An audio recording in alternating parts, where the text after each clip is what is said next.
안녕하세요. 미리네 라이브 상무모입니다. 여러분, 이게 무슨 일인가요? 저희가 성지 영상을 올린 줄 알았는데 우리나라 대표팀이 아쉽게도 아자디 스타디움에서 무승의 한을 떨쳐내지 못했습니다. 여러분, 저희가 이란전 이번에는 이길 수 있는 절호의 찬스다 라고 말씀을 드렸었는데요.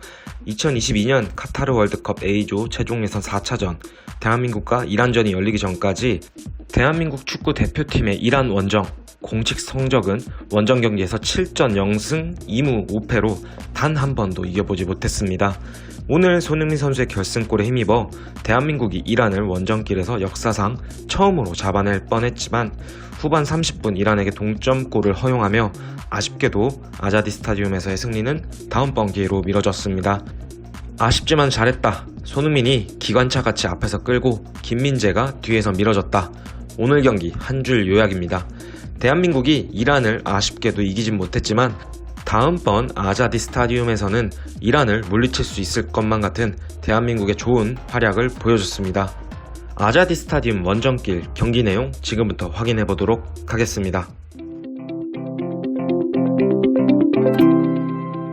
네, 앞서 말씀드렸듯이 아자디 스타디움에서 대한민국은 단 한 번도 이란을 이겨본 적이 없는데요. 아쉽게도 이번 경기에서도 대한민국 대표팀이 아자디 스타디움에서 승리를 가져오진 못했습니다. 하지만 손흥민 선수의 선제골에 힘입어 대한민국은 이란 원정길에서 귀중한 승점 1점을 가져왔습니다. 후반 22분과 32분 이란이 골대를 맞추는 불운을 겪기도 했지만 대한민국 축구 대표팀은 실력에서 지지 않았습니다.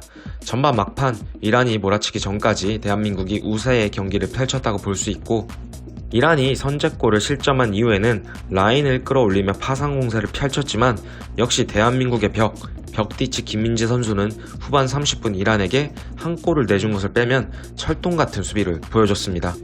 오늘 경기에서 가장 돋보였던 선수는 단연 월드클래스 대한민국의 주장 손흥민 선수와 김민재 선수였는데요. 경기 결과는 아쉽게 비겼지만 너무나 잘 싸웠던 우리 선수들에 대해 이야기를 드려보려고 합니다. 우선 손흥민이 기관차같이 앞에서 끌어주고 김민재가 뒤에서 밀어줬다라고 말씀을 드렸는데요. 역시 손흥민 선수의 활약은 엄청났습니다. 전반 초반 몇 차례 중거리 슈팅이 상대의 수비벽에 막히며 아쉬운 슈팅이 되었지만 후반 시작과 동시에 손흥민 선수의 전매 특허인 뒷공간 침투를 보여주며 이란의 수비벽을 허물고 선제골을 가져왔죠. 아자디 스타디움에서 굉장히 의미 있는 골을 넣었는데요. 손흥민 선수는 한국 선수 중 세 번째로 아자디 스타디움에서 골을 넣은 선수가 되었고, 우리 축구 대표팀이 아자디 스타디움에서 골을 넣은 것은 2009년 박지성 선수 이후로 12년 만이라고 합니다. 그리고 손흥민 선수가 지난 최종 예선 3차전 728일 만에 필드골 이후로 A매치 2경기 연속골을 넣었으며 A매치 28번째 골을 기록하게 되었습니다. 국가대표팀 주장의 클래스를 보여주는 경기력을 보여줬던 손흥민 선수였습니다. 이번 경기 승점 1점을 가져올 수 있었던 경기를 해서 정말 다행이고요. 손흥민 선수의 선제골은 대한민국이 아자디 스타디움에서 선제골을 기록한 게 44년 만에 처음이라고 하니 더욱 대단한 이유이기도 합니다. 손흥민 선수가 부상 없이 경기를 마무리해서 정말 다행입니다. 그리고 두 번째는 역시 김민재 선수가 있고 없고인데요. 이번 경기 김민재 선수는 정말 유럽의 빅클럽들이 왜 김민재를 탐내고 있는가를 보여주고 있는 경기였습니다. 이란의 공격수들은 감히 아시아 최고의 선수들이라고 불러도 될 만한 선수들입니다. 타레미 선수는 최종 예선에서 전 경기 공격 포인트를 올리고 있고 2021 시즌 포르투갈 리그의 득점 랭킹 3위였으며 동시즌 15개의 도움으로 포르투갈의 도움왕을 차지했던 선수입니다. 그리고 아주문 선수는 뭐 다 아시겠죠. 19-20 시즌 러시아 리그 득점왕이었고 2021 시즌 러시아 리그 MVP였습니다. 그리고 자은바크슈 선수는 17-18 시즌 네덜란드 리그의 득점왕입니다. 이란의 투톱 아지문과 타레미는 체력적으로 그리고 또한 스피드와 침투 능력이 상당히 강하고, 아즈문이 피니셔 역할을 한다면 타레미가 사이드 쪽으로 돌아서 게임을 풀어주는 역할을 하기 때문에 이 두 선수를 참 잘 막아야 하는데요. 이런 이란의 공격수들이 김민재 선수에게는 꽁꽁 막히는 모습을 보여줬습니다. 김민재 선수는 감탄할 만한 수비력을 보여줬는데요. 상대의 패스가 가는 길목을 조목조목 차단했고, 헤딩 경합에서는 상대에게 지지 않는 모습을 보여줬습니다. 또한 답답한 상황에서는 공을 물고 상대 2선까지 볼을 배급하는 모습을 보여줬습니다. 이러한 김민재 선수의 돌파 이후 손흥민 선수에게 돌아가는 패스를 통해 손흥민이 슈팅까지 가져가기도 했죠.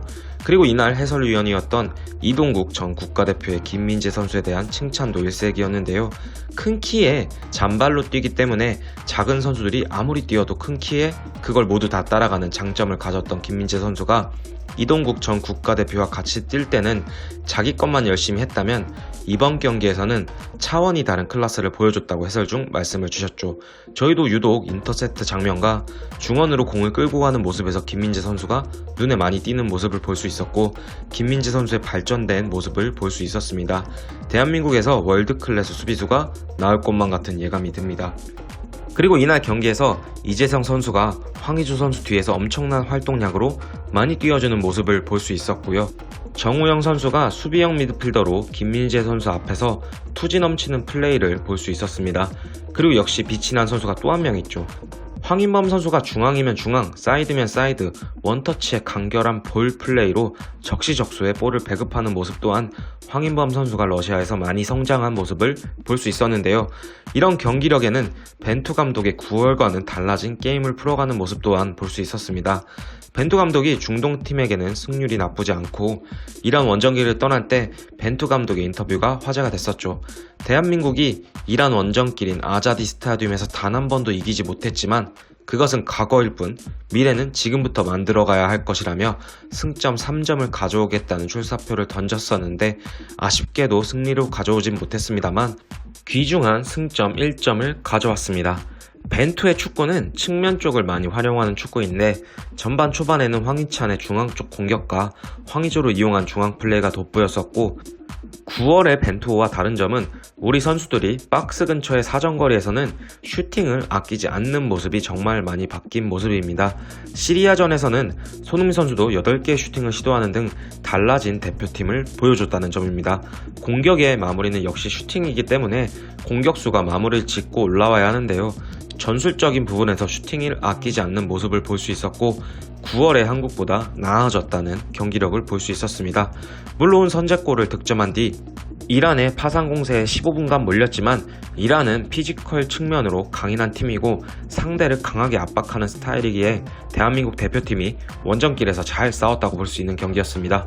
이번 경기가 무관중 경기로 펼쳐졌기 때문에 아자디 스타디움에 홈 관중이 없이 치러지는 경기, 대한민국이 승리를 가져올 수 있는 절호의 찬스였지만 대한민국의 승리는 다음번 기회로 넘겨야 돼서 참 아쉽습니다. 하지만 한국 선수들 리그 도중 홈경기, 이란 원정경기 체력적으로 힘든 부분을 잘 이겨내고 이란 원정길에서 승점 1점이라는 귀중한 승점을 가져와서 정말 자랑스럽습니다.